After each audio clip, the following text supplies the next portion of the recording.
What's up guys? So in today's video I'm really proud to bring up to you guys my full review of the Dell U2414H monitor. Now I like to straight away start off with the design of the monitor because I know you have been waiting for it.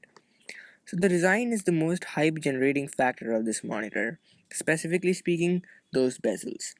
These are ridiculously thin bezels and they look fantastic.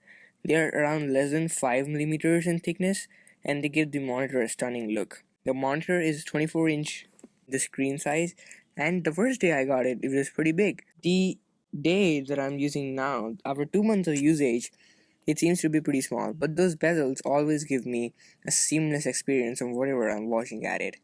It feels like as if it is up till infinity. There's no endings.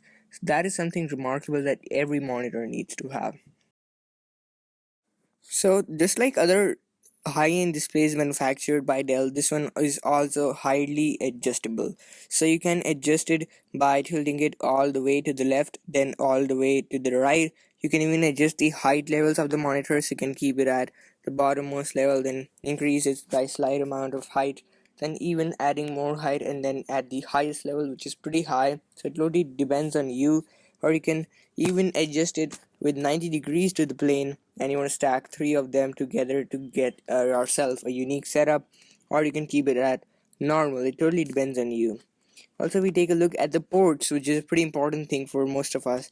You'll be able to see at the back of the monitor you have the power cord connector to the far left. Then there are three display ports. These are, the first one is display port in, then there is the mini display port in, and then the display port out. Now just above the display ports is a small hole, so that's not the 3.5mm headphone jack, that's a stand lock feature. Then moving on are the HDMI ports. That's really helpful. These are two HDMI ports, so I have used my Mac mini to connect with this monitor and it connected without any problem thanks to the HDMI ports.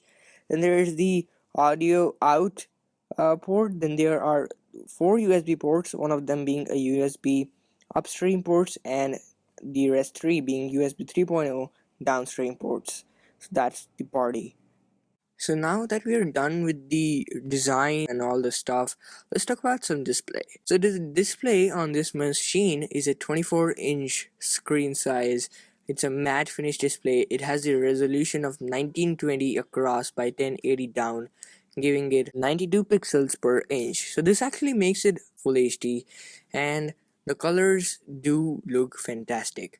However, now recently Apple announced the Retina 5K Mac and everything is blowed up in that display. Well, that's not the case with this because this is a full HD monitor, so everything is not actually blowed up.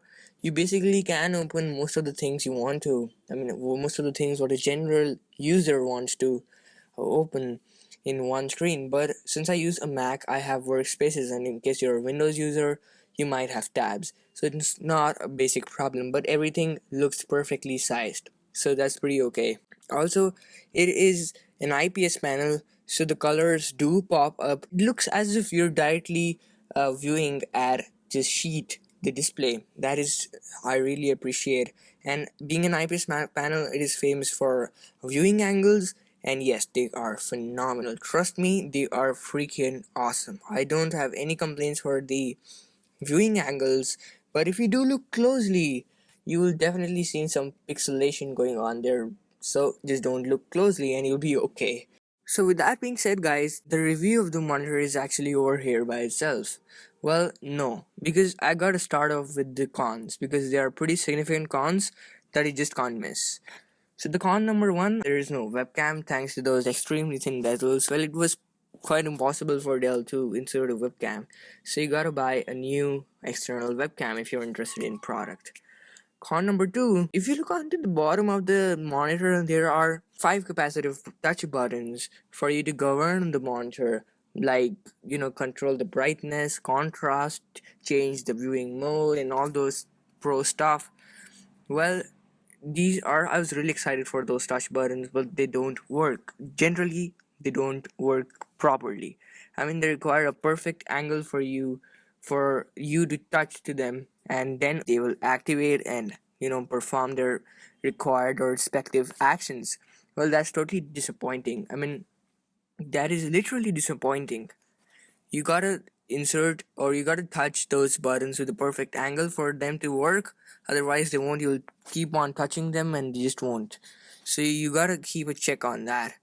Also, there are no inbuilt speakers, so you gotta buy an external pair of speakers or whatever you like to buy for audio. I had a Mac Mini which sounds miserable, so I got a Kinesis X100 with me, which sounds pretty good and is pretty cheap as well. For just 1,000 rupees, it's very compact form factor and sounds pretty well. I've made a review on that, so the link will be in the description, so you can check that out. So yeah, that's pretty much it, guys. That's my review of the Dell U2414H monitor. This monitor has very much to talk about and very less to talk about, if you make sense about that. Those bezels are really one of the most striking factors of this monitor, and I'm sure that you will definitely like that. And if you like this video, make sure to give this video a like rating. Make sure to subscribe because I'm coming up with really interesting videos for you guys to check out. So I'll leave a link for my social accounts so you can follow me on that, and I'd like to catch you in my next video.